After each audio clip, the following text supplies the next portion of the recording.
Hello everybody and welcome back to my channel. My name is Jake. I hope you all are having a fantastic day. So lately I have been feeling like a genius when it comes to investing.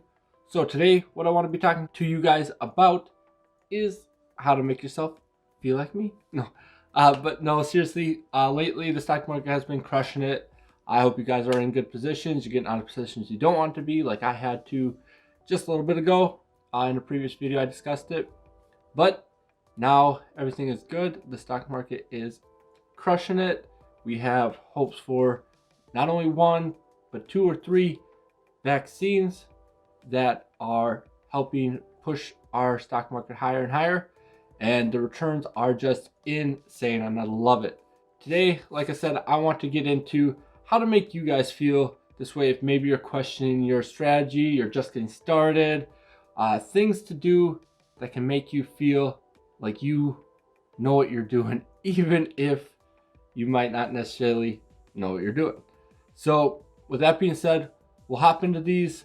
I got 5 of them for you, and hopefully you guys gain something out of this. And if you do, make sure you like the video if you would, subscribe if you are new here. I do post 2 times a week, Mondays and Fridays, and I like to talk about everything investing.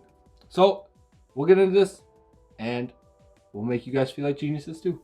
So first off, guys, you want to make sure that you are, once you get started, once you are in a app, I personally suggest Robinhood, Webull, M1 Finance. I use things similar to that. But once you are set up with the brokerage that you want to use, you got to make sure that you are investing consistently. So you are setting aside money every month or every week or whatever it may be that you know is going directly into your stock. So this will help you kind of ride those highs and lows and get into different positions when you see fit, and kind of just help you get in the mindset of this money is set aside for this purpose.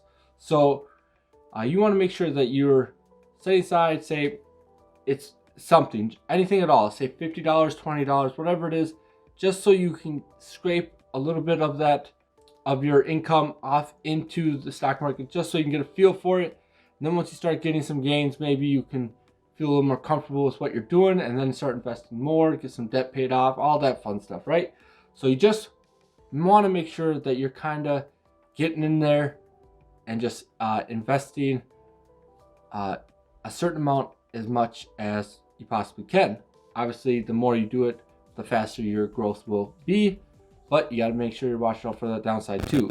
So that brings me to that second point on that downside. So a lot of people, say back in March, they panicked, they started selling and selling and selling, get out of the stock market, right? Well, there's a saying, when most people are panicking, that is when you want to be greedy. You want to remain calm, realize that you're scared, right? You got to realize that you are worried. So with that worry, you need to make sure that you're dollar cost averaging down. So if it's a red day, you're buying. You need to buy on red days, especially if you're in positions that you know you want to be in, stocks that you are comfortable with being in and you are looking to hold long term. You want to make sure that you are getting that price as low as possible. Maybe set price targets if you aren't sure about when you want to get in. Maybe set just some reminders, or to say, hey, these are when I want to get into these stocks. And yeah, just make sure you are investing on red days, because when the stock market's down, people are panicking. That's when you need to remain calm and get in. And next up, guys, I always say invest, especially when you're starting out, invest in something that you are familiar with, something that you are using probably mostly every single day in your day-to-day life, because you want to make sure that you know this product inside and out, at least until you get comfortable, of course, right? If you're using Apple phones, you want to make sure you're investing in Apple. You're driving a Chevy vehicle, you want to make sure you're investing in GM, especially if you're paying these things off too, right? But whatever it may be, like for me personally, I love DeWalt tools. I use DeWalt tools all the time. I love their products. I think they make a great product. I personally didn't know that DeWalt was made by Black & Decker, so I did some research, looked up some basic Googling, right? And I found that DeWalt was owned by Black & Decker. So I looked up Black & Decker, saw they were like 130 at the time, bought them, and now I'm up like 33% on that one stock. So that's just something that I knew I was going to continue to buy over time in my personal life, just because that is the type of tool that I like. So I was like, this is what I'm going to invest in, because I know personally that I'm going to continue buying it, and I know I'm not the only person like myself. And then also, guys, you want to make sure that you are looking far into the future with these stocks. If you are a trader, 99% of the time, you're probably going to lose. So you want to be looking far into the distance, because that is where the gains are actually made. That's why you see 401ks, Roth IRAs, they're not letting you take this money out until you retire. That's the advantage of those. They're tax advantage accounts, they're tax havens. So you want to make sure, if you're doing a taxable account, that you aren't looking for their short gains, because you are going to get taxed to heck with those. They're going to take a lot of short-term gains tax out of it. You got capital gains tax from dividends and all sorts of stuff. The government is going to get their money one way or another. They are looking to get the money from you. So you got to make sure that you are holding positions long-term, typically over a year at least, if not longer. I'm looking 2, 3, 10 years out, and then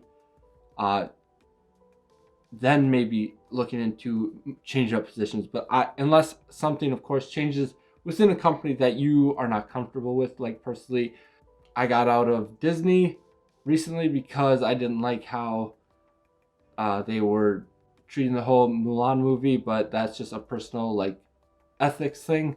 I kind of felt like the company was not moving in the way that I wanted them to, so I was like, I'll back out of this. And I know a lot of people love Disney, for example, but for me personally, I made the choice that this isn't something that I was liking the direction they're going, so I chose to pull out. And I didn't quite hold that one a year, so I will be paying higher tax on that as well. Moving on to my final point, and this is something that I wish I would have understood back in 2014, 15, 16 when I was getting started, is time is on your side. If you are young, especially if you're just starting out, 18, 19, 20, whatever it is, right? I'm 28 personally, and this year has been the most I've ever invested in the stock market, and I feel so stupid. I feel like I should have been doing this since I've been investing back in the day when Robinhood was first starting out and I was getting into it.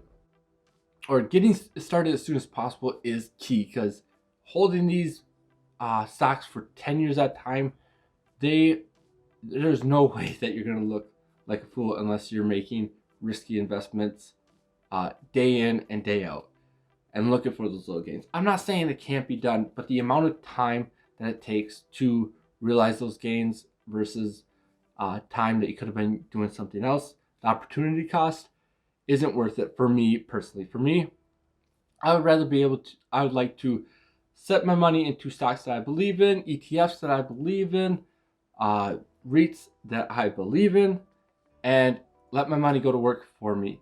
I personally love dividends, so I invest heavily into dividend stocks, which then pay me just to own them.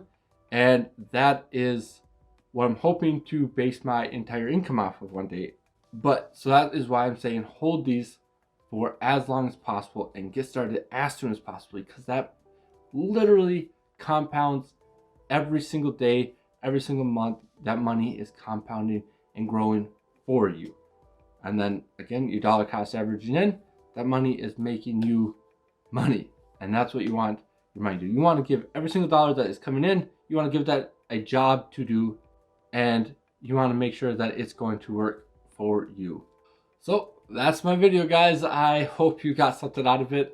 Make sure you check the description down below. I got my Robinhood, I got my Yada, I got my Acorn down there. If you guys sign up for those, you get a free stock with Robinhood, you get 100 tickets for Yada, and you get $5 with Acorn. But with that being said, I know there's a lot of beginner tips in here, but for me, I need to reassure myself over and over and over that I'm doing the right thing. And I feel like me making these videos, and if anybody catches this, that it will help keep them on the right track as well, especially if you're unsure of yourself, which tends to happen, especially when the market is headed downward. But I've been feeling like a genius, like I said, so I want to throw that out there.